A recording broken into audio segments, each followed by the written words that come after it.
Hello everyone, welcome to our YouTube channel technical Kranti. तो guys, आज के इस वीडियो में हम बात करने वाले हैं डीसी मशीन के बारे में। और ये एक कंप्लीट वीडियो होगा जिसमें हम डीसी मशीन को देखेंगे और विद इन 1 आवर या 2 आवर्स। और ये जो वीडियो लेक्चर है वो सेमेस्टर स्टूडेंट के लिए, अगर आप डिप्लोमा सेमेस्टर में हैं, चाहे मैकेनिकल ब्रांच हो या फिर आपका ब्रांच इलेक्ट्रिकल हो, क्योंकि मैकेनिकल में भी डीसी मशीन पूछा जाता है फर्स्ट या सेकंड सेमेस्टर में।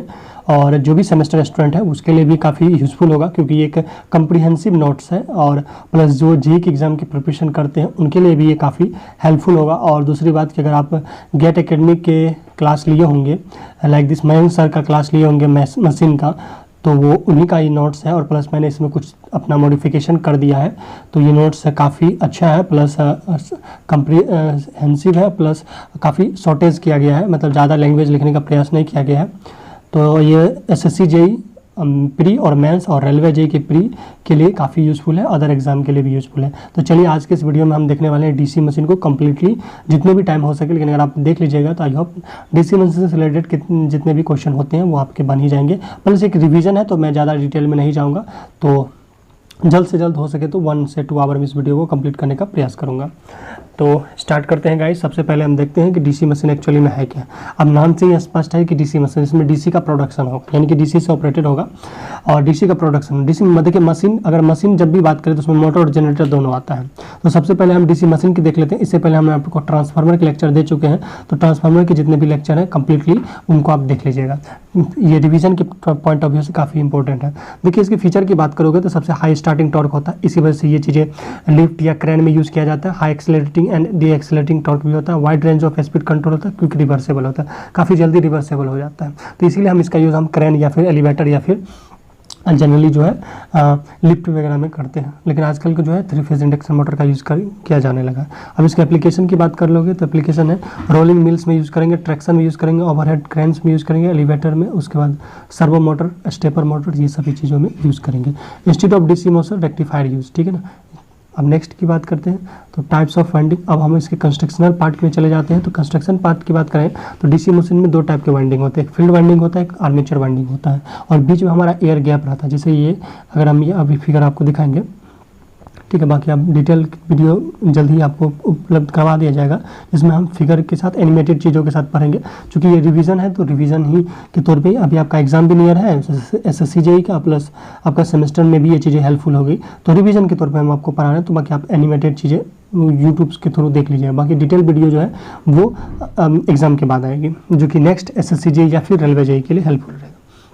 चलिए 2 टाइप की वाइंडिंग है, एक फील्ड वाइंडिंग, एक है हमारा आर्मेचर वाइंडिंग। जैसे ये बीच में आर्मेचर वाइंडिंग रहता है, ये आर्मेचर वाइंडिंग हो गया। उसके आगे स्टेटर वाइंडिंग होता है, जिसमें एक फील्ड वाइंडिंग लपेटा रहता है पोल शू में, और बीच में तुम्हारा क्या रहता है कि एयर गैप रहता है, ठीक ना, जिसमें कि ये सारी प्रोसेस होती रहती है। देखिए फील्ड वाइंडिंग जो है प्रोड्यूस मैग्नेटिक फील्ड, ये मैग्नेटिक फील्ड प्रोड्यूस करता है, ठीक है, नॉर्थ टू साउथ क्रिएट करता है। और आर्मेचर वाइंडिंग जो होता है वो लोड करंट को या फिर आर्मेचर करंट को कैरी करता है। तो अगर बात करते हैं कि अगर डीसी मशीन में जो ये स्टेटर पर प्लेस होता है और रोटर पे प्लेस होता है, ये आर्मेचर वाइंडिंग। लेकिन अदर कंडीशन जैसे सिंक्रोनस मोटर की बात करें तो ये जो है रोटर पे प्लेस होगा, ये स्टेटर पे प्लेस होगा, उल्टा हो जाता है, ठीक है। इस चीज़ का ध्यान रखिएगा। आप कंस्ट्रक्शन में देखिएगा तो स्टेटर पहले आता है, देन अपन रोटर आता है। स्टेटर जो होता है डीसी मशीन का स्टेशनरी पार्ट होता है, मतलब ये घूमता नहीं है। रोटर जो होता है रोटेटिंग पार्ट होता है। अब स्टेटर में भी बात करें तो योक आता है सबसे पहले, ये मैकेनिकल सपोर्ट प्रोवाइड करता है, प्लस ये प्रोटेक्टिंग कवर की तरह काम करता है। नेक्स्ट इसकी बात करेंगे तो इसका काम रहता है मैग्नेटिक फ्लक्स को प्रोड्यूस करना, ठीक है। और इसमें स्मॉल मशीन में ये कास्ट आयरन का बना हो रहा था योक, और लार्ज मशीन में ये कास्ट स्टील का बना होता है। ये क्वेश्चन एग्जाम में पूछे जा चुके हैं। अब देखते हैं साइलेंट फील्ड पोल, यानी कि पोल कोर और पोल शू। इस तरह से एक शेप आपने देखा होगा डीसी मशीन में, अगर नहीं देखा है तो आप देख लीजिएगा इस टाइप से, ठीक है ना। तो ये जो होता है ये तुम्हारा पोल कोर, पोल शू, ये सब चीज़ें होती हैं। तो आइए आप देख लेते हैं कि पोल कोर और पोल शू ये सब और पोल कॉइल्स क्या होता है।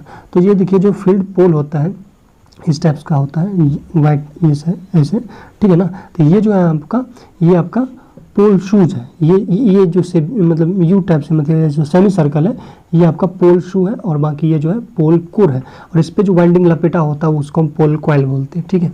तो चलिए अब देख लेते हैं तो इसका क्या क्या काम है। तो देखिए पोल कोर का जो काम है गाइज वो है की टू कैरी फील्ड कॉयल और वाइंडिंग। इसका काम होता है, ये बना होता है कास्ट आयरन या कास्ट स्टील का, और ये laminated to reduce eddy current losses. फिर अगर इसका separate out the flux in the air. Pole shoe का क्या काम होता है कि पोलसू का काम, ये वाला जो शू होता है जूता मतलब सी शेप का, तो उसका काम होता है कि फ्लक्स को एयर गैप में डिस्ट्रीब्यूट करना यानी कि फैलाना। नेक्स्ट कॉइल की बात करोगे तो ये कॉपर वायर का बना होता है जो कि उस पर लपेटा रहता है। अब हम रोटर की बात देख लेते हैं। तो रोटर जो होता है, rotor is made of the circular steel lamination, मतलब ऐसे डिस्क लाइक स्ट्रक्चर में बीच बीच में लेमिनेशन करके बनाया जाता है ताकि जो है एडी करंट और हिस्टैरिसीस लॉस को कम किया जा सके, जो कि हमने ट्रांसफार्मर में भी डील कर चुके हैं। चलिए नेक्स्ट की बात करें तो इसके इंपॉर्टेंट पॉइंट की, तो वह है कि this lamination are insulated from each other तो reduce eddy and hysteresis loss. अब नेक्स्ट आता है कम्यूटेटर। तो कम्यूटेटर का गाइस काम होता है एसी डीसी में चेंज करना, मतलब ये रेक्टिफिकेशन और इन्वर्टर का काम करता है। ये देखिए सिलेंड्रिकल स्ट्रक्चर रहता है, जो कि ये स्ट्रक्चर रहता है, उस पर ये हमारा कम्यूटेटर लगा हुआ रहता है जहाँ से कि हम करंट कलेक्ट करते हैं। तो segment of insulated from each other और copper segment are connected to armature conductor और एक्ट एज मैकेनिकल रेक्टिफायर, यानी कि ये एसी को डीसी में कन्वर्ट करने का काम करता है। और वही डीसी जनरेटर में क्या करता है कि ये मैकेनिकल इन्वर्टर का काम करता है, यानी कि ये डीसी को एसी में जनरेट करता है। चलिए अब हम ब्रूसेस की बात करें तो ब्रूसेस का काम होता है गाइस, ये करंट को कलेक्ट करता है कम्यूटेटर सेगमेंट से, और बाकी ये बना होता है कार्बन का, और these brushes are placed in the brush holder placed in the stator. अब बेसिक मशीन का प्रिंसिपल देख लीजिएगा, बेसिक चीज़ें देन मशीन को समझने में, चाहे वो साइंक्रोनस हो, 3 फेज इंडक्शन मोटर या डीसी मशीन हो, समझने में आसानी होगी। सबसे पहले इस नोट पॉइंट को नोट डाउन कीजिएगा। ये आपका जो है ये वाई एक्सिस, ये जो है एक्स एक्सिस, तो एक्स एक्सिस है, ये वाई एक्सिस है। लेकिन यहाँ ये तो कोऑर्डिनेट ज्योमेट्री में होता है, लेकिन आपको अगर डीसी मशीन को अच्छे तरीके से समझना है तो आपको ये चलना है कि ये वाला होता है क्यू एक्सिस, क्वाड्रेचर एक्सिस, और ये जो होता है ये है डी एक्सिस या डायरेक्ट एक्सिस बोलते हैं। डी एक्सिस को हम पोलर एक्सिस भी बोलते हैं या मैग्नेटिक एक्सिस भी बोलते हैं, क्योंकि जो पोल होता है यही इसी एक्सिस में सैचुरेटेड रहता है या फिर लोकेटेड रहता है।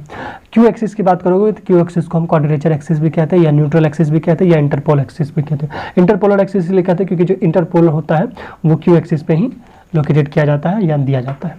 तो आइए आपको याद रखना है कि जो वाई एक्सिस को हम क्यू एक्सिस बोलते हैं और एक्स एक्सिस को डी एक्सिस बोलते हैं। इसका काम आगे चल के आने वाला है। चलिए अब नेक्स्ट देख लीजिए। अब एक चीज़ और भी देख लीजिए, चूँकि ये रिवीजन है तो बाकी आप डिटेल में देख लीजिएगा बाद में। अब ये देखिए, ये हमारा नॉर्थ पोल है और ये साउथ पोल है, ये बीच में हमारा रोटर है जो कि रोटेट कर रहा है और मैग्नेटिक फ्लक्स कुछ इस तरह से जा रहा है। तो यहाँ आप देख सकते हैं ये BM मतलब magnetic flux maximum flux density है। तो BM इक्वल टू हो जाएगा BM कोस 90 डिग्री में थीटा। ये कैसे? तो देखिए ये हमारा BN। तो जब इसका हम ये एंगल थीटा है, तो थीटा ये है, तो अगर टोटल 90 डिग्री है तो ये 90 माइनस थीटा हो गया। और जो थीटा होता है ये वाला पॉइंट हमने रेफरेंस माना, तो जो एंगल होता है उसके साथ जो कंपोनेंट होता है उसके साथ कोस लगता है और जिसके साथ नहीं होता उसके साथ साइन लगता है। तो ये आप देख सकते हैं, इसके साथ हमने लगाया B साइन थीटा, ठीक है। तो BN इक्वल टू हो गया BM साइन थीटा। अगर थीटा का वैल्यू 0 रहेगा तो BN हो जाएगा 0 और थीटा का वैल्यू अगर 90 होगा तो BN इक्वल टू BM हो जाएगा, मतलब इसी पे पैरेलली ऑपरेट होगा। अब यहाँ से क्या चीज़ कंक्लूजन निकलेगा, जैसे देखिए दो मशीन की बात करें, 2 पोल मशीन की बात करें तो उस कंडीशन में क्या है, यहाँ पे BN का कंडीशन मैक्सिमम फ्लक्स डेंसिटी। तो देखिए पहला पोजीशन में जो होगा वो BN 0 होगा, यानी उस कंडीशन में जो फ्लक्स होगा वो 0 होगा। जैसे कि आप देख सकते हैं ये पहला पोजीशन है तो यहाँ पे ये 0 नजर आ रहा है। फिर देखिए जब ये साउथ में जाएगा तो ये BN equal to BM maximum हो जाएगा और यहाँ जो है आउटगोइंग फ्लक्स बाहर निकलेगा, ठीक है, बाहर निकलेगा। और फिर जाके देखिए तीसरा पोजीशन पे देखिए फिर BN जो हो जाएगा वो 0 हो जाएगा और फिर जो है चौथा पोजीशन पे BN जो होगा वो माइनस BM के इक्वल होगा, जो कि इनकमिंग फ्लक्स होगा, ठीक है। यानी कि क्या होता है कि कॉइल जो होता है इस टाइप से कॉइल जो होता है एक में इनकमिंग होता है दूसरा से आउटगोइंग होता है, ठीक है। आगे चल के आप समझिए। 4 पोल में भी सेम बातें होती है। तो इस तरह से जो ये साइनोसाइडल एक ग्राफ बनता है, ठीक है ना, जिसमें कि आप देख सकते हैं कि ये हमारा ये जितने भी चीज़ें हैं बीच वाला ये जहाँ हमारा मैग्नेट है तो वो हमारा क्यू एक्सिस है, बाकी जहाँ पे ये 0 हो रहा है वो हमारा वो डी एक्सिस है और जहाँ पे 0 हो रहा है वो हमारा क्यू एक्सिस है। तो आउटगोइंग फ्लक्स को पॉजिटिव में आपको मान के चलना है, आगे काम आएगा, और इनकमिंग फ्लक्स को नेगेटिव मान के चलना है। नेक्स्ट पॉइंट है मैकेनिकल एंगल और इलेक्ट्रिकल एंगल। ये चीज़ अभी जान लीजिए क्योंकि आगे चल के इसका ज़रूरत पड़ने वाला है। तो आइए देखते हैं मैकेनिकल एंगल और इलेक्ट्रिकल एंगल में क्या डिफरेंस है। तो गाइस आपको सिंपल याद रखिएगा, मैकेनिकल एंगल जो होता है करस्पॉन्डिंग टू 1 रेवोल्यूशन, मतलब कि जो हमारा रोटर है एक चक्कर लगाने में जो एंगल क्रिएट करता है, बनाता है, उसी को हम बोलते हैं मैकेनिकल एंगल, जिसको हम थीटा एम से दिखाते हैं। और जो इलेक्ट्रिकल एंगल होता है वो साइकिल पे डिपेंड करता है कि एक साइकिल में, ठीक है ना, यानी कि साइकिल पे डिपेंड करता है कितनी साइकिल में वो कितना बना रहा है। जैसे आप देख सकते हैं, सिंपल समझने का प्रयास कीजिए, ये 2 पोल मशीन है, तो 2 पोल मशीन में कुछ इस तरह का ग्राफ बना, तो थीटा एम जो होगा वो उसमें 2 पाई हो जाएगा, जो कि मैकेनिकल एंगल होता है। Same for different type of pole, mechanical angle तो सेम होगा ना, क्योंकि देखिए एक चक्कर लगाने में उसको तो 2 पाई ही करना पड़ेगा, यानी 360 डिग्री। तो पोल कितना भी रहे उससे कोई मतलब नहीं है, जो मैकेनिकल हमारा एंगल होगा वो हमेशा 2 पाई ही होगा।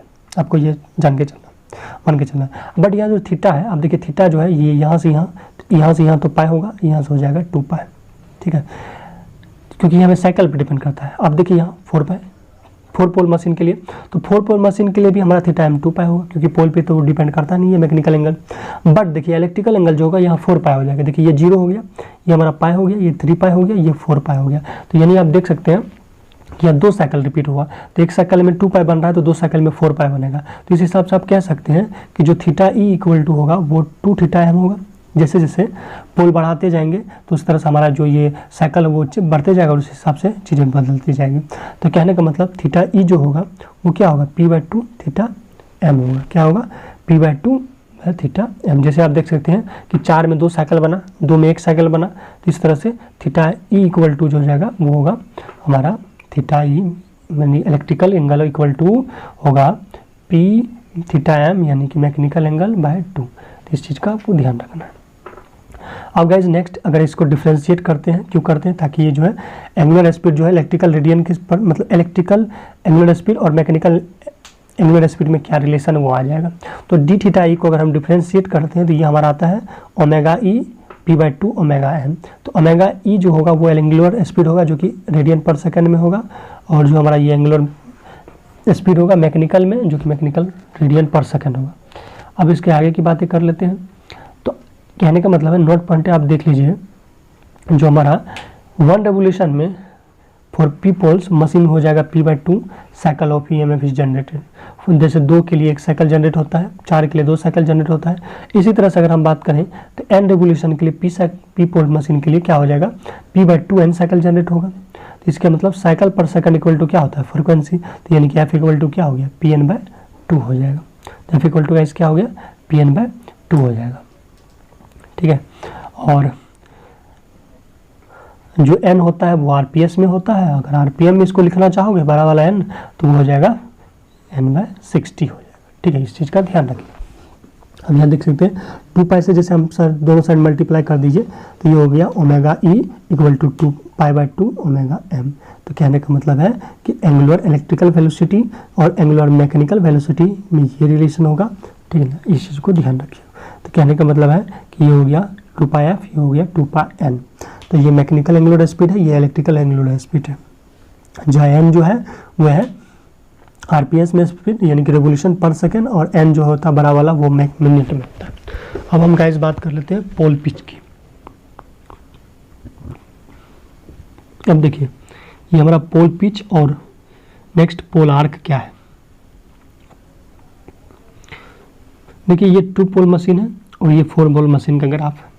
तो ये है एंगुलर डिस्टेंस बिटवीन 2 सक्सेसिव पोल। जैसे सपोज ये एक पोल हुआ, यहाँ पे एक पोल हुआ, और एक यहाँ पे पोल हुआ, एक यहाँ पे पोल हुआ। तो इन दोनों के बीच का जो डिस्टेंस होता है वही कहलाता है पोल पिच, यानी 2 पोल के बीच का जो डिस्टेंस होता है वो कहलाता है पोल पिच। तो यहाँ आप देख सकते हैं कि ये 2 एन, एक एस मैग्नेट है, ये एन मैग्नेट, ठीक है। ये 2 पोल हो गया, एन पोल हुआ, एस पोल हुआ। तो इन दोनों के बीच का जो डिस्टेंस होगा गाइज वही कहलाएगा हमारा पोल पिच, ठीक है। जैसे यहाँ पे आप देख सकते हैं कि जो पोल पिच है हमारा, पोल पिच पाई है जो कि 180 डिग्री इलेक्ट्रिकल रहता है, और ये हमेशा के लिए सेम रहता है। तो जो पोल पिच होता है हमेशा 180 ही रहता है, इस बात का ध्यान रखिएगा, और ये एग्जाम में क्वेश्चन पूछे जाते हैं। अब देखिए पोल पिच जो होता है वो पोल पे डिपेंड नहीं होता, चाहे वो 4 पोल मशीन हो, 4 पोल मशीन हो, 3 पोल जो भी हो, 6 पोल, 12 पोल जो भी पोल हो, तो उसमें जो होगा हमारा इलेक्ट्रिकल पिच जो होगा, सॉरी पोल पिच जो होगा वो 180 ही होगा। आइए नेक्स्ट की बात करें पोल आर्क। तो पोल आर्क आप देख सकते हैं ये होता है हमारा पोल आर्क, ठीक है। ये देखिए यहाँ पे जो है इस टाइप का जो शेप है, जो स्पैम होता है, angular span covered by the each pole is called pole arc. तो ये होता है यहाँ से यहाँ जो डिस्टेंस है ये कहलाता है पोल आर्क, ठीक है। अब आगे देख लेते हैं। ये देखिए यहाँ पे आपको समझ में आ जाएगा कि ये चीज़ें यहाँ से यहाँ जो है पोल, यानी कि एक पोल जो है, पोल का जो आर्क होता है वही होता है पोल आर्क। तो ये हमारा पोल आर्क है, लेकिन ये पोल पिच देख सकते हैं ये इतना है। तो पोल पिच जो होता है हमेशा पोल आर्क से बड़ा होता है, ठीक है, और बराबर भी होता है किसी किसी कंडीशन में। चलिए और भी चीज़ें आप देख सकते हैं। ये यूनिफॉर्म एयर गैप के लिए क्या है, solar electrons is also constant. तो ये किस तरह का ग्राफ बन रहा है वो देखिए। यूनिफॉर्म एयर गैप में ये रेक्टेंगुलर ग्राफ वेव बन रहा है, और अगर हम अगर ज़्यादा गैप दे दिया जाए तो कुछ इस तरह का साइनोसाइडल ग्राफ बन रहा है, ठीक है। और जो हमारा ये नॉन यूनिफॉर्म एयर गैप होता है, ठीक है ना, उस कंडीशन में जो हमारा ये बन रहा है ट्राइपोजिटियल वेव फॉर्म बन रहा है। और जो कि पूरे डीसी मशीन में यही ग्राफ का यूज़ किया जाता है। अगर हम बात करें तो जो डीसी मशीन में जो ग्राफ प्रोड्यूस होता है या ग्राफ का प्रोडक्शन होता है वो ग्राफ ट्राइपोजिटियल होता है यहाँ। तो इस चीज़ का ध्यान रखिएगा, क्वेश्चन एग्जाम में पूछा गया। Completely DC machine deals with trapezoidal wave form. ये कैसे हो रहा है, ये सब चीज़ें डिटेल में आप देख लीजिए। अब हम देखते हैं इलेक्ट्रोमैकेनिकल एनर्जी कन्वर्जन। देखिए अगर मैकेनिकल से इलेक्ट्रिकल एनर्जी बन रहा है तो ये जनरेटर का वाला काम होता है, जनरेटिंग एक्शन होता है। और इलेक्ट्रिकल से मैकेनिकल हो रहा है तो मोटरिंग एक्शन होता है। तो यानी कि अगर मैकेनिकल एनर्जी इलेक्ट्रिकल एनर्जी में कन्वर्ट करता है तो वो जनरेटर करता है, और मोटर का काम होता है इलेक्ट्रिकल को मैकेनिकल में कन्वर्ट करना। आई होप ये सब चीज़ें आप जानते होंगे। अब देखिए जो जनरेटिंग एक्शन होता है, जनरेटिंग एक्शन में क्या है, मोटरिंग एक्शन में क्या है, उसके बाद कम्यूटेटर एक्शन में क्या है। तो देखिए अगर जनरेटिंग एक्शन में क्या है कि when a conductor is moving in a magnetic field an EMF is induced, कहने का मतलब कोई मैग्नेटिक फील्ड है उसके बीच अगर हम एक करंट कैरिंग कंडक्टर को मूव करवाते हैं तो उसके अंदर क्या होता है, एक इंड्यूस ईएमएफ हो जाता है, और इसका पता हम फ्लेमिंग राइट हैंड रूल से लगाते हैं। तो यहाँ जो होता है एफ जो होता है वो फोर्स को दिखाता है, यानी थंब जो होता है वो फोर्स को दिखाता है, और मैग्नेटिक फ्लक्स इंडेक्स फिंगर, और करंट जो होता है मिडिल फिंगर। ये सब चीज़ें आप यहाँ देख सकते हैं, इसका डायरेक्शन किस तरह से है। तो यहाँ आप देख सकते हैं अगर फोर्स हमारा ऊपर लग रहा है और ये मैग्नेटिक फ्लक्स का डायरेक्शन है तो करंट जो होगा वो आपका इनवार्ड होगा। इनवार्ड को हम दिखाते हैं यानी कि डाउनवार्ड, उसको क्रॉस से दिखाते हैं। फिर इसी तरह से आप यहाँ देख सकते हैं कि फोर्स नीचे है तो फोर्स अगर नीचे है तो इस हिसाब से ये डॉट जो होगा अपवार्ड हो जाएगा। ये फ्लेमिंग जो है राइट हैंड रूल लगता है। इस तरह से मोटरिंग एक्शन में क्या है कि अगर एक करंट कैरिंग कंडक्टर को मैग्नेटिक फील्ड मतलब है current carrying conductor when a current carrying conductor is placed in a magnetic field, a force is experienced by the conductor। तो ये जो फोर्स एक्सपीरियंस होगा वो फाइंड आउट करेंगे हम फ्लेमिंग लेफ्ट हैंड रूल से, और इसमें फोर्स मैग्नेट वही चीज़ें हैं बस लेफ्ट हैंड रूल हो जाती है। तो यहाँ अगर करंट का डायरेक्शन आपको मालूम होगा तो आप इजीली किधर फोर्स लग रहा है, कौन सा किधर टॉर्क लग रहा है, वो चीज़ें आप फाइंड आउट कर लीजिएगा, ठीक है। तो आपको अगर ट्रिक याद रखना है तो ये ट्रिक याद रखिएगा, ये एम जी महात्मा गांधी, तो एम है लेफ्ट में, तो जो मोटर में लगता है वो लेफ्ट हैंड रूल लगता है, और ये देखिए जी जो होता है वो राइट में है तो यहाँ राइट हैंड रूल, जनरेटर में राइट हैंड रूल लगता है। तो याद रखिएगा एम जी यानी कि महात्मा गांधी, एम फॉर इधर लेफ्ट, मोटर में लेफ्ट रूल लगता है और जनरेटर में राइट रूल लगता है। ये एग्जाम में भी क्वेश्चन पूछा जाता है। अब हम गाइस बात कर लेते हैं कम्यूटेशन एक्शन की। तो कम्यूटेशन किस तरह से होता है वो चीज़ें देखने का प्रयास करते हैं। तो अब यहाँ देखते हैं कम्यूटेशन एक्शन। अब ये चीज़ें देख सकते हैं कि ये हमारा रोटर है, आई होप ये जानते होंगे, ये स्टेटर है या फिर फील्ड पोल्सों पे जो है फील्ड वाइंडिंग लपेटा हुआ है पोल कोड पे। तो यहाँ से फील्ड यानी कि मैग्नेटिक फ्लक्स जनरेट होगा। अब देखिए और जो रोटर जो है जिसको हम आर्मेचर कह देंगे तो उस पर क्या क्या है, तो ये तो आपका कंडक्टर है, चाहे वो क्रॉस हो या डॉट हो वो डिपेंड करता है कि एक साइड से कंडक्टर अंदर जाती है एक साइड से बाहर आती है, तो क्रॉस और डॉट पे डिपेंड करता है। अब यहाँ देख सकते हैं ये जो काला टाइप से है ये आपका माइका सेगमेंट होता है, जो कि दो कम्यूटेटर सेगमेंट के बीच इस तरह से माइका लगा हुआ रहता है। और बाकी जो है ये है ब्रूसेस। ब्रूसेस का काम होता है करंट को कलेक्ट करना। ब्रूसेस जो होता है वो हमेशा बी एक्सिस पे रहता है, क्यों एक्सिस पे क्यों नहीं रहता वो हम आगे इस पर डिस्कस करेंगे। अब देखिए यहाँ आप देख सकते हैं कि जो ए डैश है, ए और ए डैश है वो कंडक्टर ऑफ कॉइल है, और जो सी सी है यानी कि ये सी सी वाला पॉइंट ये कम्यूटेटर सेगमेंट है, ठीक है। बाकी आप इसका फिगर देख सकते हैं।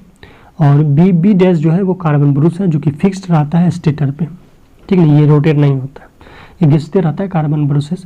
यही एक डिसएडवांटेज है डीसी मशीन में कि बार बार कार्बन ब्रूसेस को हमें चेंज करना पड़ता है। तो आइए अब एक एक करके देखते हैं। तो सिंपली ये है ट्रेपेजोइडल ग्राफ है, यहाँ हम देख सकते हैं, ठीक है, ये इस तरह का ग्राफ है। तो मान लीजिए पहला कंडीशन ये एन है नॉर्थ पोल और ये साउथ पोल, ये नॉर्थ पोल फिर आगे होगा साउथ पोल। तो मान लीजिए पहला जो कंडक्टर हमारा है वो नॉर्थ के कांटेक्ट में, यहाँ हम देख सकते हैं कि जो कंडक्टर ए है वो नॉर्थ के इन्फ्लुएंस में है और ए डैश जो है एस के इन्फ्लुएंस में है। तो ये देखते हैं इस हिसाब से। तो ये कंडक्टर ए जो है एन के इन्फ्लुएंस में है और ए डैश जो होगा एस के इन्फ्लुएंस में है।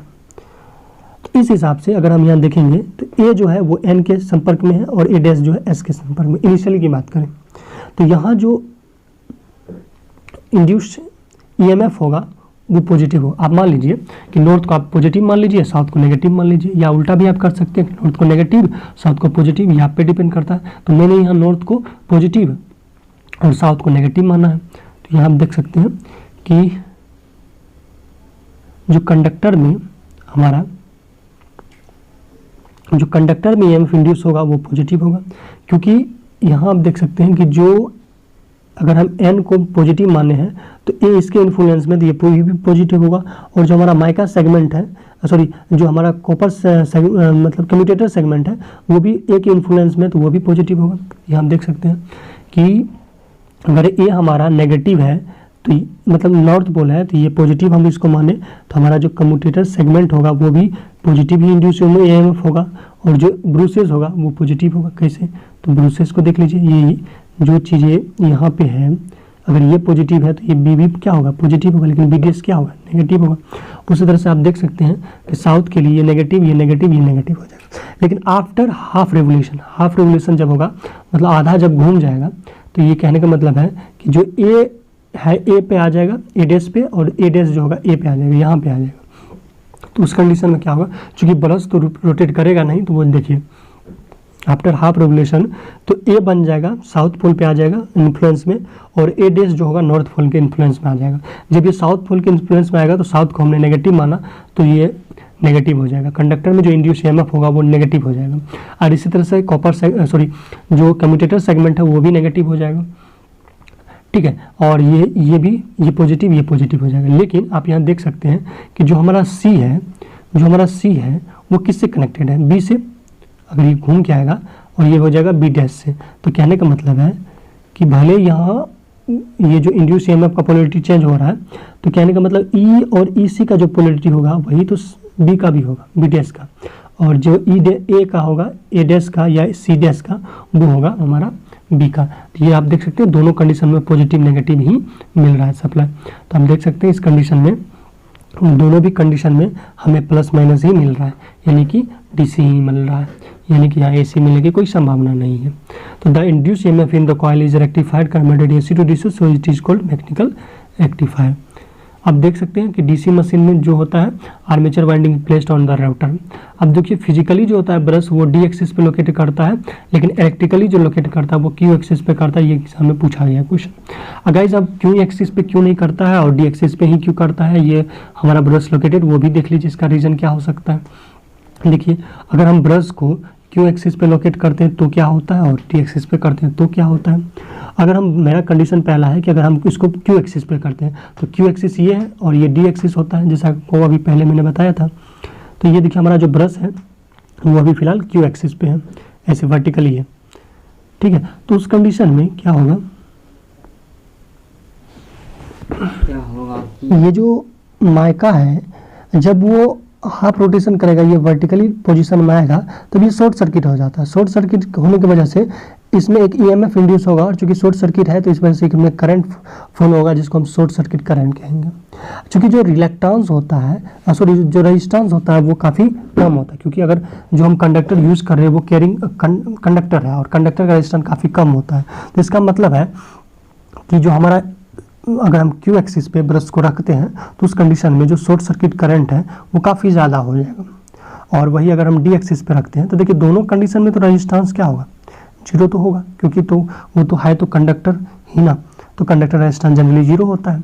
और यहाँ अगर हम डी एक्सिस पे इसको प्लॉट करते हैं तो डी एक्सिस पे क्या होता है कि ईएमएफ भी जीरो हो जाता है, यानी यहाँ ईएमएफ भी जीरो हो जाता है और क्यू एक्सिस पे ईएमएफ जीरो नहीं होता, ईएमएफ हाई हो जाता है। ईएमएफ ज़्यादा होने की वजह से क्या होगा? करंट ज़्यादा बहने लगता है और हाई अमाउंट में करंट जो बहता है जिस वजह से जो हमारा वाइंडिंग है वो बर्नआउट हो जाएगा, जल जाएगा।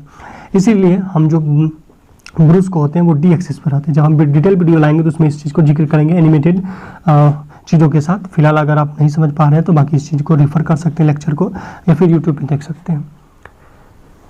चूँकि ये रिवीजन कोर्स है तो इसमें हम ज़्यादा डिटेल में नहीं जाएंगे। तो आप देख सकते हैं यहाँ पे जो है EMF हो जाएगा 0, जिसमें से शॉर्ट सर्किट करंट भी 0 होगा। तो नॉर्मल चीज़ है, हमारा जो वेल्डिंग है वो इफेक्टेड नहीं होगा। तो आप यहाँ थ्योरी में पढ़ सकते हैं।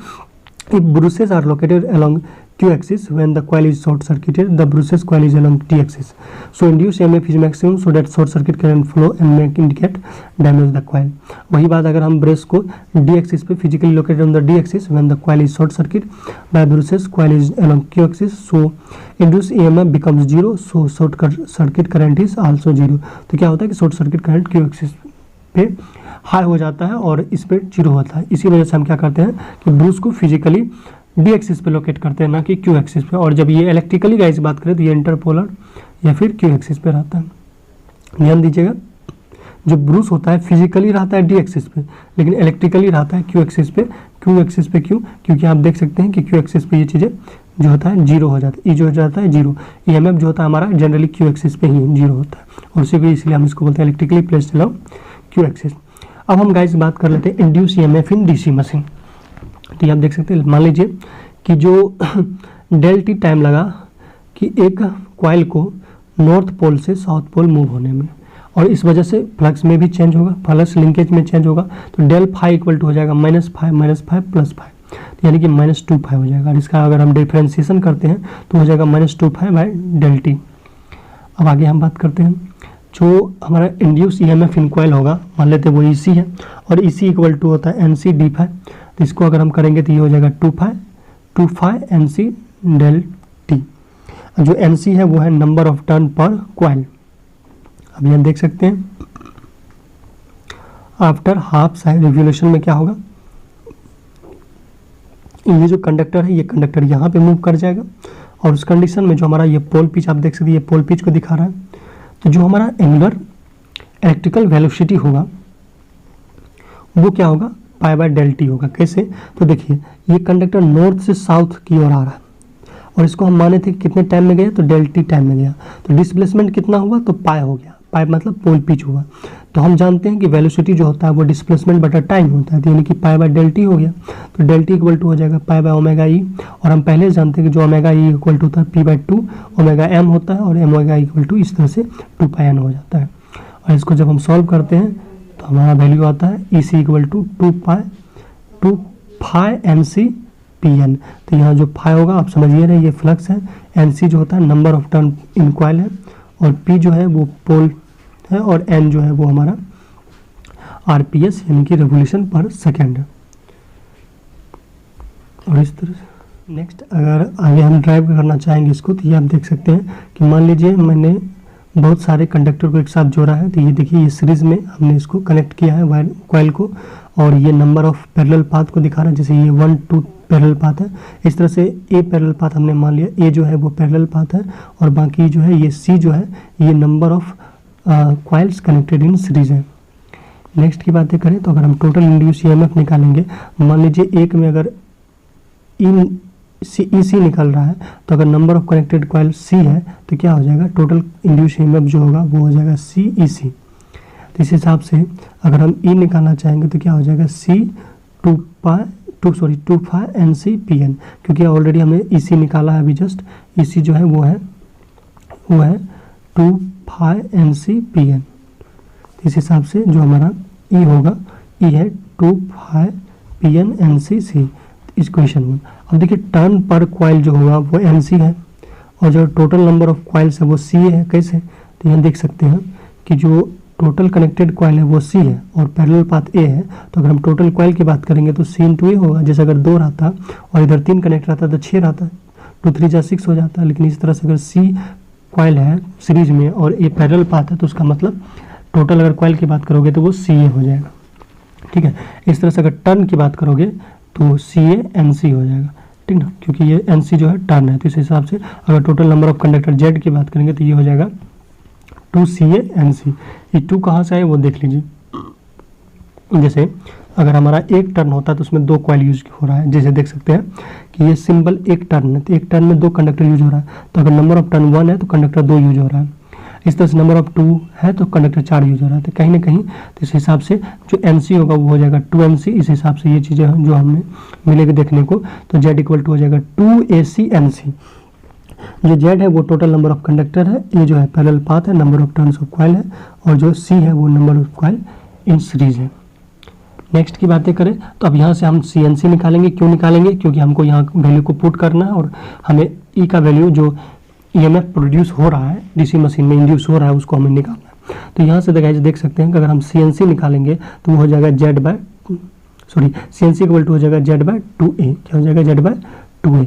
तो CNC हमें निकल गया Z/2A। तो अब चूँकि हम जानते हैं कि E equal to 2π P/n CNC है, तो इस हिसाब से पुट करेंगे तो हमारा वैल्यू हो जाएगा EMF का P/NZ 60/A।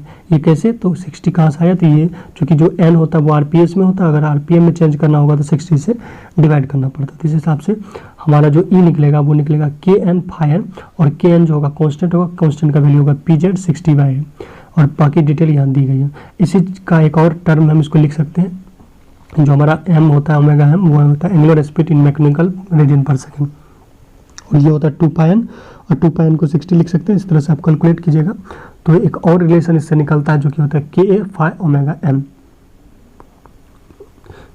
नेक्स्ट की बात करें तो direction of rotation of generator and rotor.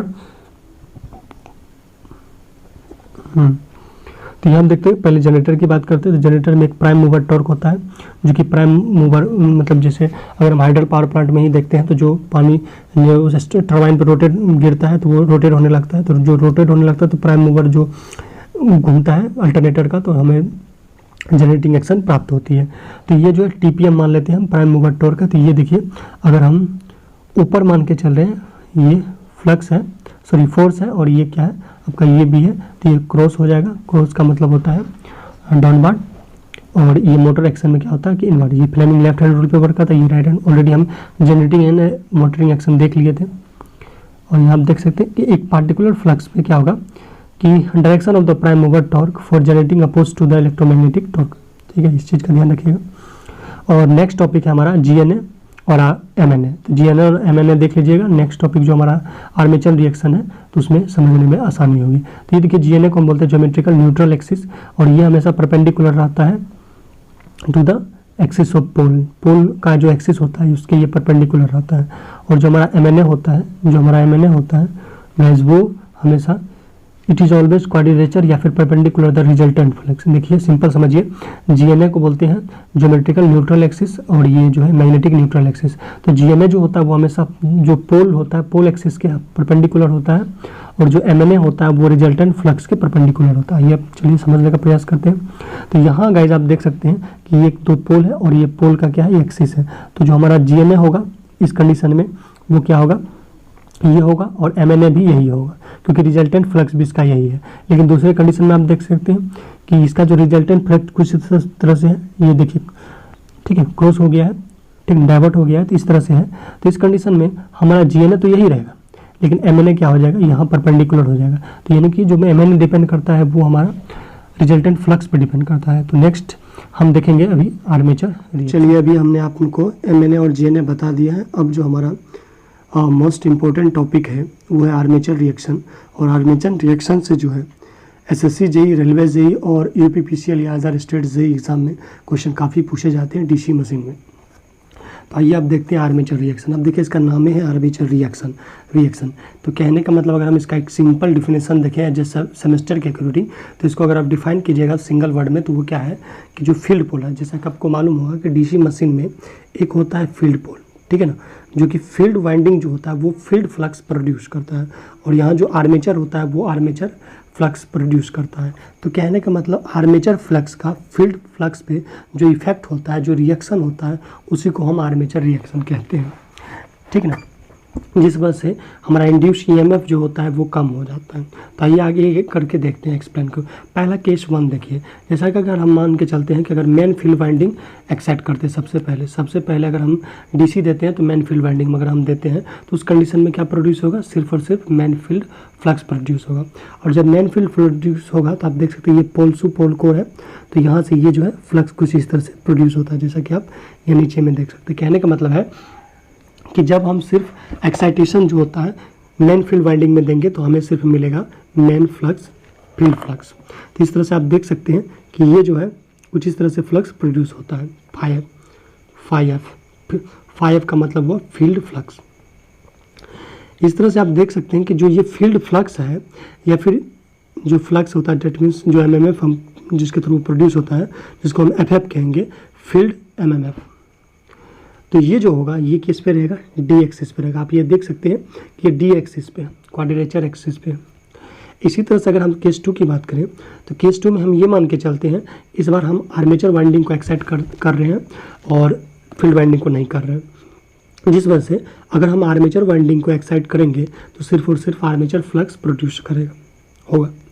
अब इस कंडीशन में आप यहाँ देख सकते हैं, जैसा कि आपको मालूम होगा कि अगर ये क्रॉस रहता है तो हमारा हम डाउनवर्ड करंट मानते हैं, और ये डॉट होता है तो हम उसको अपवर्ड करंट मानते हैं। और राइट हैंड कर्ल रूल से आप देख सकते हैं कि अगर डाउनवर्ड करंट है तो आप लेफ्ट थंब रूल या फिर जो राइट कर्ल रूल या ग्रिप रूल लगाते हैं, तो उस कंडीशन में आप देख सकते हैं कि जो ये मैग्नेटिक फील्ड का डायरेक्शन है कुछ इस तरह का हो जाएगा, और अपवर्ड केस में ये देखिए कुछ इस टाइप का हो जाएगा।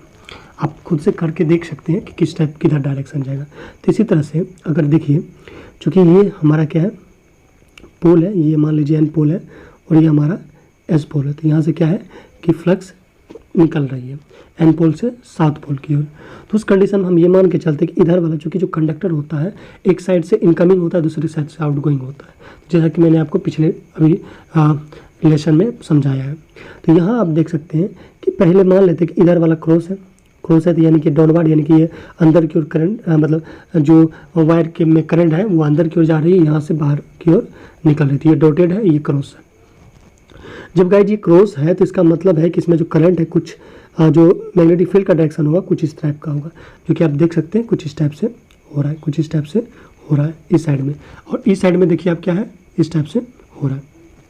तो ओवरऑल बात करें तो ये जो मैग्नेटिक फील्ड लाइन है कुछ इस टाइप से अप होके फिर ये नीचे आ रही है, कुछ इस टाइप से जा रही है। कहने का मतलब है कि ऐसे जा रही है, और इधर भी ऐसे जाके फिर ये कुछ इस तरह से नीचे आ रही है। तो कहने का मतलब हम ये कह सकते हैं कि अगर ये ऊपर से नीचे आ रही है तो इसका मतलब है कि चूँकि हम जानते हैं कि जो मैग्नेटिक फ्लक्स होती है या फिर मैग्नेटिक फील्ड लाइन होती है वो नॉर्थ से निकल के साउथ में एंट्री मारती है।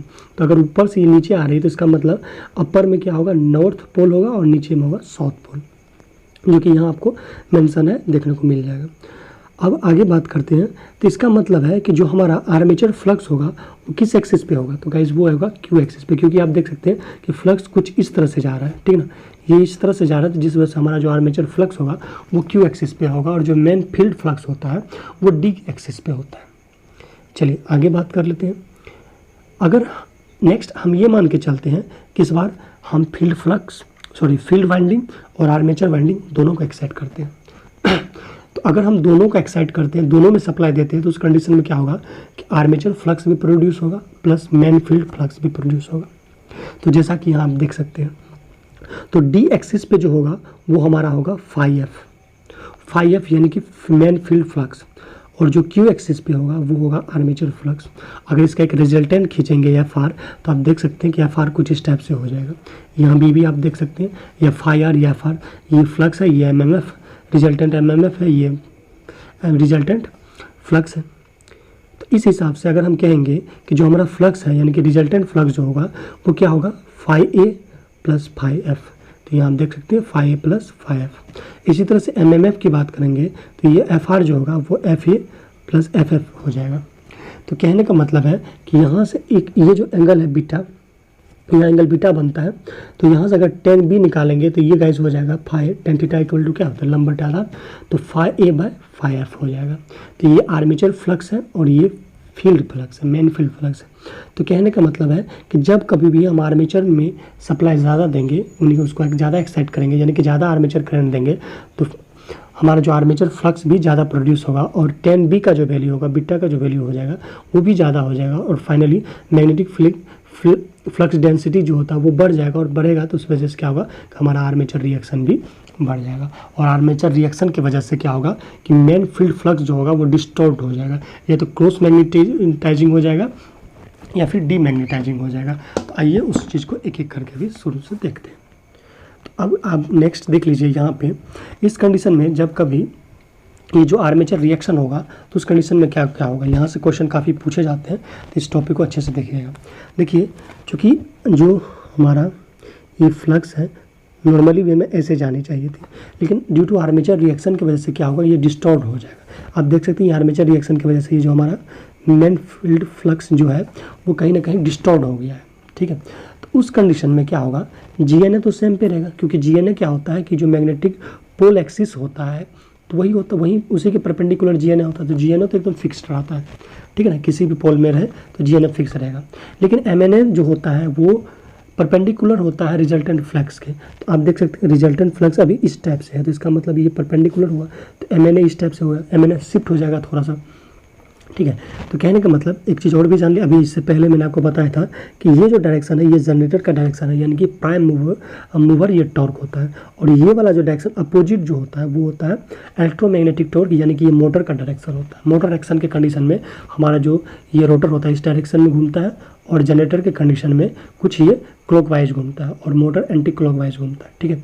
तो इस कंडीशन में आप देख सकते हैं ये जो एमएनए है वो जनरेटर की साइड जा रहा है, और अगर हम मोटर की बात करें तो मोटर में ये अपोजिट डायरेक्शन हो रहा है। कहने का मतलब है कि due to armature reaction MNA shift in the direction of generator. Armature reaction की वजह से क्या होगा, ये हमारा जो एमएनए है वो जनरेटर के साइड में शिफ्ट हो जाएगा, बट मोटर के अपोजिट डायरेक्शन में शिफ्ट होगा, ठीक है। ये भी आपको याद रखना। तो ये काफ़ी मोस्ट इंपॉर्टेंट क्वेश्चन है, एग्जाम में बार बार पूछे गए हैं कि जो आर्मेचर रिएक्शन होता है उस कंडीशन में जो हमारा एमएनए होता है वो जनरेटर के डायरेक्शन में शिफ्ट होता है, जबकि मोटर के अपोजिट डायरेक्शन में शिफ्ट होता है। तो इस बात को ध्यान में रखिएगा।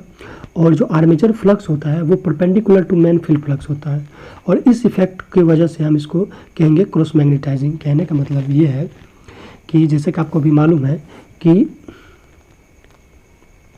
चलिए समझने का प्रयास करें। जैसे यहाँ आप देख सकते हैं कि जो क्यू एक्सिस पे रहता है हमारा आर्मेचर फ्लक्स और डी एक्सिस पे रहता है हमारा main field flux phi F. तो कहने का मतलब है कि ये देखिए एक दूसरे के क्या है, परपेंडिकुलर है। परपेंडिकुलर है तो इसका मतलब ये क्या दिखाएगा, क्रॉस मैग्नेटाइजिंग इफेक्ट दिखाएगा। कहने का मतलब है कि सिंपली आप समझिए, अगर ये हमारा नॉर्थ पोल है और ये हमारा एस पोल है और बीच में आर्मेचर यानी कि रोटर है, तो ये फ्लक्स कुछ इस टाइप से जाएगा, तो ये है मेन फील्ड फ्लक्स। तो आर्मेचर फ्लक्स कुछ इस टाइप से होगा जो कि उसको क्रॉस करेगा, यानी कि ये इस इफेक्ट को हम बोलते हैं क्रॉस मैग्नेटाइजिंग इफेक्ट।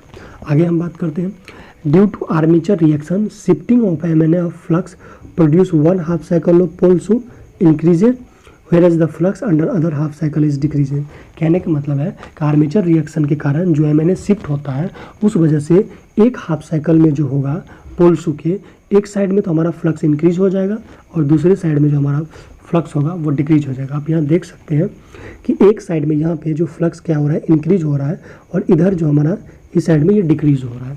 हम नेक्स्ट टॉपिक जो है काफ़ी इंपॉर्टेंट है वो है लीडिंग पोल टिप और दूसरा है ट्रेलिंग पोल टिप। तो ये दोनों को देखने का समझने का प्रयास करते हैं। तो देखिए जो लीडिंग टिप है, जो सबसे पहले जो भी एक्शन होगा, चाहे जनरेटर हो या मोटर हो, तो सबसे पहले जो पोल शू का जो भी, देखिए आप लिख दें the tip of the pole shoe which appear first during course of rotation is called leading pole tip. कहने का मतलब है कि रोटेशन के दौरान जो भी पोल शू का टिप पहले आएगा, पोल टिप क्या आता है पहले ये देख लीजिए। ये अगर हमारा पोल शू है तो इसको टिप बोलते हैं, ये वाला कॉर्नर वाला जो पार्ट है इसको टिप बोलते हैं। तो रोटेशन के दौरान जो टिप पहले आएगा उसको हम बोलेंगे लीडिंग टिप, और जो बाद में आएगा उसको बोलेंगे ट्रेलिंग टिप, ठीक ना। और समझिए यहाँ से, तो देखिए यहाँ पे आप देख सकते हैं अगर हम जनरेटर एक्शन को लेकर चल रहे हैं, मतलब जनरेटर के कंडीशन में, तो उस कंडीशन में हमारा ये जो प्राइम मूवर टॉर्क होगा आप देख सकते हैं क्लॉकवाइज घूमता है। तो जब क्लॉकवाइज गैस घूमेगा तो सबसे पहले ये वाला टिप आएगा। तो अगर ये वाला टिप पोल शू का आएगा तो इसको हम बोलेंगे लीडिंग टिप। मैंने आपको कहा था कि अगर जो पहले आता है वो होता है लीडिंग टिप और बाद में आने वाले को ट्रेलिंग टिप कहेंगे। तो अगर हमारा जनरेटर कुछ इस डायरेक्शन में घूम रहा है तो इसका मतलब पहले आ रहा है ई वाला टिप, ई कोना, तो इस कोना को हम बोलेंगे लीडिंग टिप ऑफ जनरेटर। और जब यहाँ से लास्ट में देखिए यहाँ से निकल रहा है तो इसको बोलेंगे ट्रेलिंग टिप ऑफ जनरेटर। फिर यहाँ देखिए ये एंट्री मार रहा है पहले में, तो ये मतलब पहले आ रहा है, तो इस मतलब ये लीडिंग टिप ऑफ जनरेटर हो गया, ये ट्रेलिंग टिप ऑफ जनरेटर होगा। जस्ट लाइक इसी तरह से आप मोटर में भी देख सकते हैं, मोटर में जो होता है वो एंटी क्लॉकवाइज डायरेक्शन होता है। तो जिस वजह से क्या होगा कि सबसे पहले आप देखिए ये वाला पार्ट आएगा लीडिंग टिप में और ये आएगा ट्रेलिंग टिप में। इसी तरह से सबसे पहले ये आएगा तो ये लीडिंग टिप, ये हो गया ट्रेलिंग टिप। तो अब मुद्दा क्या है कि ये समझने का प्रयास कीजिए। तो इस कंडीशन में आप देख सकते हैं कि जो जनरेटर के कंडीशन में होता है, हमारा ट्रेलिंग टिप जो होता है ऑफ जनरेटर, उसमें जो फ्लक्स होता है, मतलब ट्रेलिंग टिप पे जो फ्लक्स होता है वो इंक्रीज रहता है और लीडिंग टिप पे जो फ्लक्स रहता है वो डिक्रीज हो जाता है। आप यहाँ फिगर में से भी देख सकते हैं कि यहाँ आप देख सकते हैं कि ये जो ट्रेलिंग टिप है, आप दोनों साइड में देख सकते हैं, ट्रेलिंग टिप में जो फ्लक्स है वो काफ़ी ज़्यादा है और लीडिंग टिप में फ्लक्स क्या है, कम है। ठीक है ना। तो ये होता है सिर्फ और सिर्फ जनरेटर के कंडीशन में। तो जनरेटर के कंडीशन में क्या होता है कि जो ट्रेलिंग टिप होता है उस पर फ्लक्स ज़्यादा होता है और लीडिंग टिप पे फ्लक्स कम होता है। जस्ट लाइक अगर मोटर की बात करेंगे तो इसका जस्ट उल्टा होता है। इसमें क्या होता है कि ट्रेलिंग टिप पे फ्लक्स कम हो जाता है, जैसा कि आप देख सकते हैं यहाँ पे ये दोनों ट्रेलिंग टिप है, तो ट्रेलिंग टिप पे कोई भी फ्लक्स आपको देखने को नहीं मिलता है, लेकिन लीडिंग टिप पे फ्लक्स क्या हो जाता है, इंक्रीज हो जाता है। तो इस बात को आपको ध्यान में रखना है। आइए अब हम बात करते हैं नेक्स्ट की। तो जैसे अगर एक सिंपल वे में हम समझने का प्रयास करते हैं कि ये हमारा एन पोल है, ये एस पोल है, तो यहाँ से जो मान लेते मैग्नेटिक फ्लक्स निकल रहा है, तो मान लेते 10 लाइन निकल रहा है, मतलब कि 5 वेबर ऊपर में 5 वेबर नीचे में, मतलब ये अपर वाला पार्ट है, ये लोअर वाला पार्ट है। तो कुल मिला के इधर भी 5 वेबर और 5 वेबर आ रहा है, कहने का मतलब जब आर्मेचर रिएक्शन वगैरह कुछ नहीं हो रहा है, तो अगर हम टोटल फ्लक्स काउंट करेंगे तो कितना हो जाएगा, 10 वेबर। ठीक है ना, क्योंकि 5 वेबर इधर से, 5 वेबर नीचे से, 5 वेबर ऊपर आया, 5 वेबर नीचे आया, तो इस मतलब से मतलब दोनों बैलेंस कंडीशन में है, इक्विलिब्रियम में है। मतलब अगर हम आर्मेचर रिएक्शन को नेगलेक्ट कर देते हैं।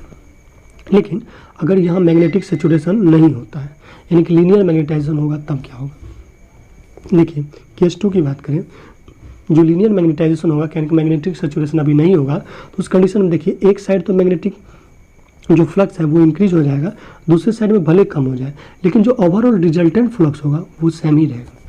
कहने का मतलब है कि यहाँ से आप थ्योरी अगर पढ़िएगा तो समझ में आएगा कि when linear magnetising is consider, कहने का मतलब सैचुरेशन नहीं होगा, तो उस कंडीशन में the increment in the flux under 1/2 of the pole shoe is equals to the decrement in flux under another half cycle of the pole shoe. कहने का मतलब एवरेज फ्लक्स जो होगा पर पोल रिमेन सेम होगा। तो इस वाले कंडीशन में जब सैचुरेशन नहीं होगा, तो भले हम यहाँ देख रहे हैं कि एक अपर साइड में जो हमारा फ्लक्स है बढ़ गया, लेकिन नीचे वाले साइड में कम गया, और ऊपर वाले साइड में यहाँ कम गया, यहाँ और नीचे वाले साइड में बढ़ गया, तो ये क्या है, दोनों बैलेंस कंडीशन में है। लेकिन ओवरऑल जो हमारा मेन फ्लक्स है, जो फ्लक्स जितनी है वो इफेक्ट नहीं हो रही है, सेम ही है।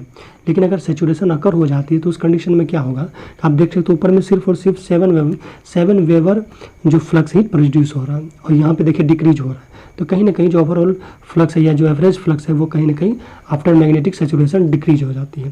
तो यहाँ थ्योरी को समझने का प्रयास कीजिए। केस 2 का कंडीशन है कि when saturation is consider, so the increment in flux under 1/2 of the pole shoe is less then the decrement in the flux under another half of the pole, so the average flux per pole is decrease। कहने का मतलब है कि finally आपको conclusion में इतने याद रखिएगा, जब कभी भी सैचुरेशन होता है आर्मेचर फ्लक्स के दौरान, आर्मेचर रिएक्शन के दौरान, तो उस कंडीशन में जो एवरेज फ्लक्स होगा वो डिक्रीज हो जाएगा।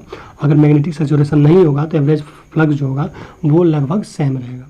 नेक्स्ट देख लेते हैं हम wave form of armature reaction. Armature reaction के वजह से क्या वेव फॉर्म आता है, उस चीज़ को देखने का प्रयास करते हैं। जनरली यहाँ से कोई क्वेश्चन नहीं पूछा जाता, जो भी क्वेश्चन पूछा जाता है मैं आपको बता देता हूँ, बाकी अगर आप नहीं भी समझ पाते हैं तो कोई दिक्कत नहीं है।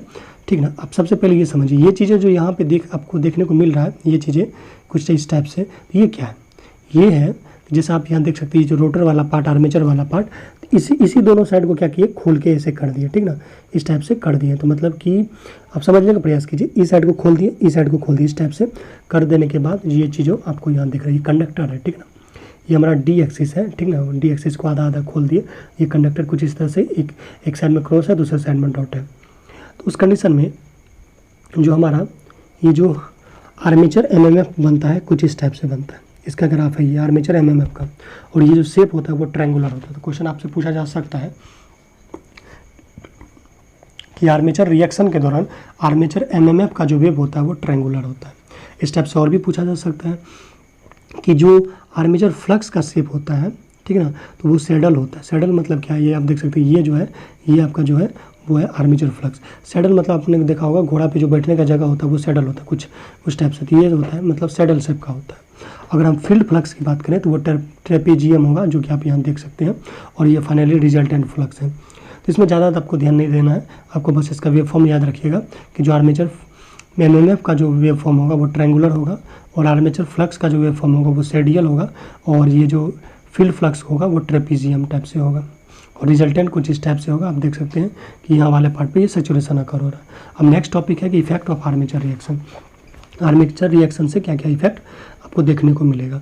देखिए, अगर आर्मेचर रिएक्शन की बात करें, इफ सैचुरेशन कंसीडर, अगर हम सैचुरेशन को कंसीडर करते हैं आर्मेचर, तब आर्मेचर रिएक्शन का क्या इफेक्ट होता है। तो देन नेट फ्लक्स पर पोल रिड्यूस। अगर हम सैचुरेशन को कंसीडर करेंगे तो हमारा जो नेट फ्लक्स पर पोल है फाई, वो क्या हो जाएगा, डिक्रीज हो जाएगा। अगर हम जनरेटर की कंडीशन लेते हैं तो अगर हमारा फाई डिक्रीज होगा तो हमारा तो बैक जो इंड्यूस ईएमएफ होगा जनरेटर में वो भी क्या होगा, कम होगा। अगर वो कम होगा, चूँकि अगर हम एक जनरेटर डिज़ाइन कर रहे हैं और हम चाहते हैं कि वो 200 वोल्टेज पे ऑपरेट हो, ये जो कंडीशन यहाँ अकर हो रहा है ड्यू टू आर्मेचर रिएक्शन की वजह से, इस चीज़ को बैलेंस करने के लिए सपोज मान लीजिए, कहने का मतलब हमें जो मशीन डिज़ाइन करने हैं, मान लीजिए वो 200 वोल्ट पे ऑपरेट हो, लेकिन ड्यू टू आर्मेचर के रिएक्शन की वजह से क्या होगा कि जो ईजी होगा वो कम हो जाए। क्यों कम हो जाए, क्योंकि फ्लक्स यहाँ डिक्रीज हो जाता है। आर्मेचर रिएक्शन के दौरान जो मेन फ्लक्स होता है वो डिक्रीज हो जाता है, ठीक ना, या तो क्रॉस मैग्नेटाइजिंग इफेक्ट या फिर डीमैग्नेटाइजिंग इफेक्ट की वजह से। तो ये जो 200 वोल्ट है वो घट जाएगा, और घट जाएगा तो हमारा जो मशीन है वो प्रॉपरली इफिशियंट तरीके से वर्क नहीं करेगा।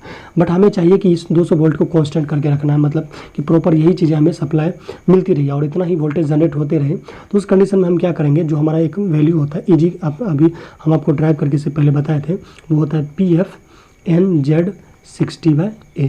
तो देखिए ए तो चेंज होगा नहीं, एन चेंज होगा नहीं, अब पोल तो सेम ही रहता है, अब फाई तो चूँकि घटिए रहा है, ये तो सब सारा कांस्टेंट है। तो यहाँ जो चेंज करेंगे तो सिर्फ और सिर्फ जेड को चेंज कर सकते हैं। कहने का मतलब है कि जो फ्लक्स घट रहा है उसको अगर मेंटेन करना है, अगर हमारा फाई घट रहा है तो हमें जेड को इंक्रीज करना पड़ेगा, ताकि जो है वोल्टेज जो 200 वोल्टेज है वो मेंटेन रह सके। तो इसी वजह से हम क्या करते हैं, जेड का वैल्यू बढ़ाते हैं। जेड का वैल्यू बढ़ाने का मतलब है कि नंबर ऑफ कंडक्टर हम उसमें ज़्यादा लगाते हैं, यानी कि वाइंडिंग ज़्यादा करते हैं। तो ज़्यादा करने की वजह से हमारा मशीन का ओवरऑल कॉस्ट क्या हो जाता है, बढ़ जाता है।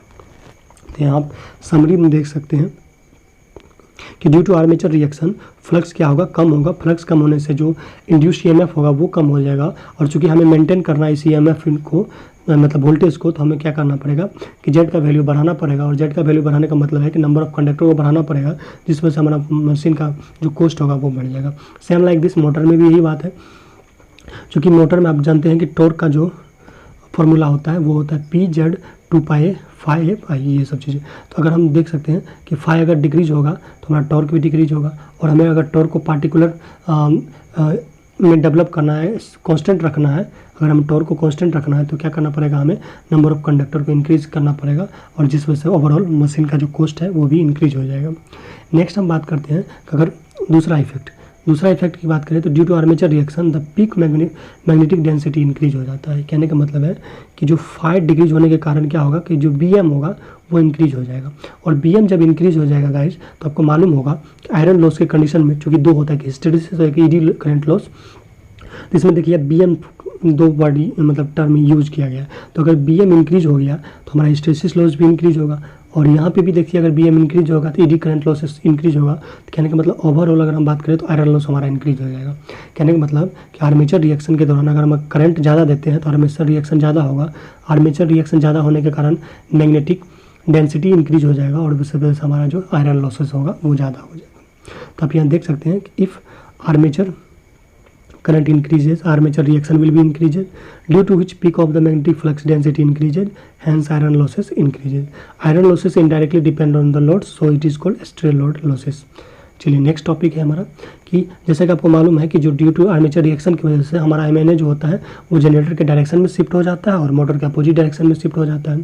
तो इसी वजह से जो इस due to shifting of MNA की वजह से डिलेड कम्यूटेशन होता है। ये कम्यूटेशन क्या होता है, ये डिलेड क्यों होता है, वो हम आगे बात करेंगे, ठीक है ना। ये MNA का थोड़ा सा आगे पीछे होने की वजह से हमारा डिले कम्यूटेशन मिलता है।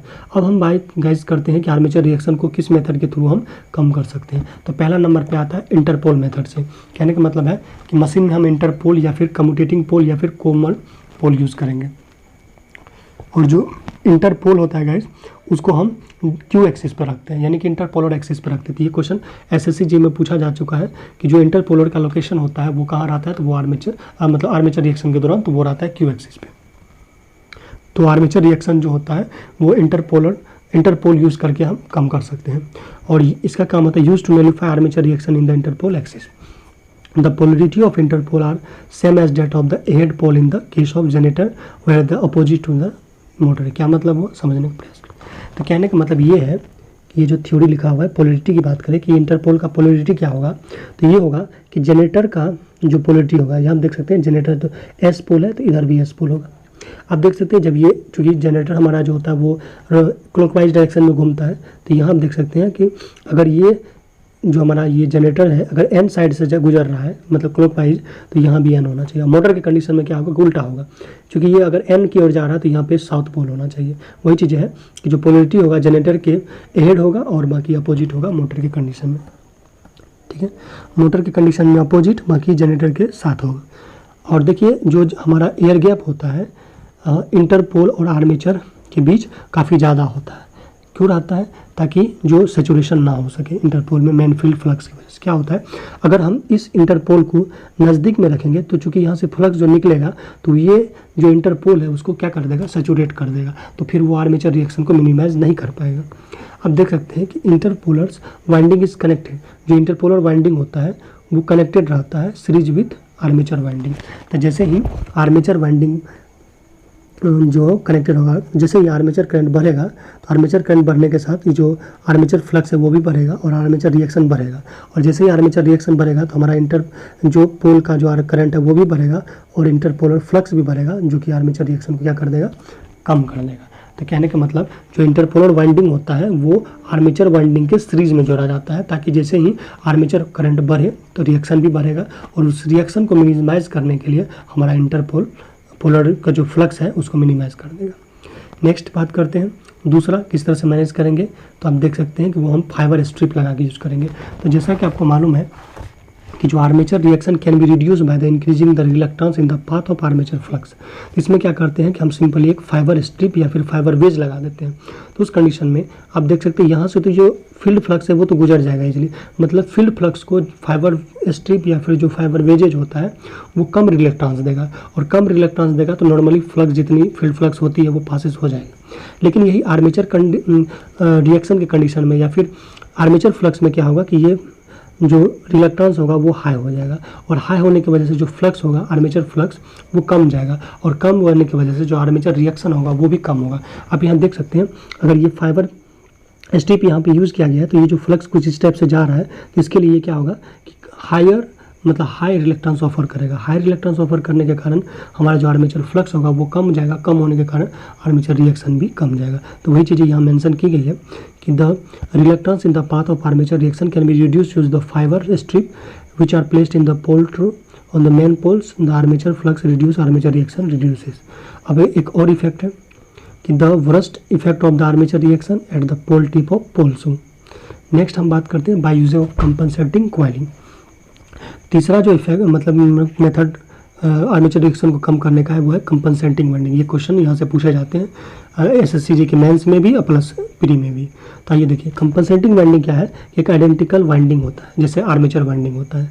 तो ये आर्मेचर वाइंडिंग का ही एक आइडेंटिकल वाइंडिंग होता है जो कि प्लेस्ड होता है slot of the pole face of the main field poles and the connection series with the armature winding, यानी कि ये आर्मेचर वाइंडिंग के साथ कनेक्टेड रहता है और मेन फील्ड पोल पे ये वाइंडिंग किया रहता है। इस तरह से वाइंडिंग किया रहता है ताकि जो प्रोड्यूस होगा आर्मेचर फ्लक्स वो उसको ये अपोज कर सके। तो आप यहाँ देख सकते हैं कैसे ये अपोज करता है कि जैसे जब ये हमारा आर्मेचर, ये देखिए ये वाला पार्ट जो है आर्मेचर फ्लक्स प्रोड्यूस होगा तो उसको मिनिमाइज करने के लिए यहाँ देखिए ये अपोजिट डायरेक्शन में एक फील्ड को मतलब फ्लक्स को प्रोड्यूस करेगा जो उसको अपोज करेगा। कहने का मतलब है कि अगर यहाँ क्रॉस होगा तो इधर वाले पार्ट में डॉट होगा, डॉट वजह के कारण क्या होगा, कहने का मतलब अगर यहाँ पर जो वायर है जिसमें करंट अगर इनवर्ड जा रही है तो इधर वो करंट आउटवर्ड आएगी, जिस वजह से क्या होगा कि कंपनसेटिंग वाइंडिंग जो होगा आर्मेचर फ्लक्स को क्या करेगा, मिनिमाइज करेगा अपने फ्लक्स के थ्रू। तो क्या होगा कि इस वजह से आर्मेचर फ्लक्स कम जाएगा, कम जाने की वजह से जो आर्मेचर रिएक्शन होगा वो कम होगा। तो आई होप ये जो रिवीजन कोर्स है आपके लिए हेल्पफुल हो रहा होगा। तो नेक्स्ट वीडियो में हम नेक्स्ट बात करेंगे। तो पार्ट 1 हमारा कंप्लीट हो चुका है। पार्ट 2 के डीसी मशीन में हम दूसरा वीडियो लेके आएंगे जिसमें कि हम कैरेक्टरिस्टिक्स देखेंगे और उसके और भी चीज़ें उससे रिलेटेड देखेंगे, क्या उनके सिग्निफिकेंस है, कम्यूटेशन क्या है, ये सब चीज़ें देखेंगे। तो और टाइप ऑफ डीसी मशीन भी देखेंगे और self long shunt, short shunt, differentially, cumulatively सारा कुछ देखेंगे। तो गाइस मिलते हैं नेक्स्ट वीडियो में, तब तक के लिए बाय बाय, जय हिंद।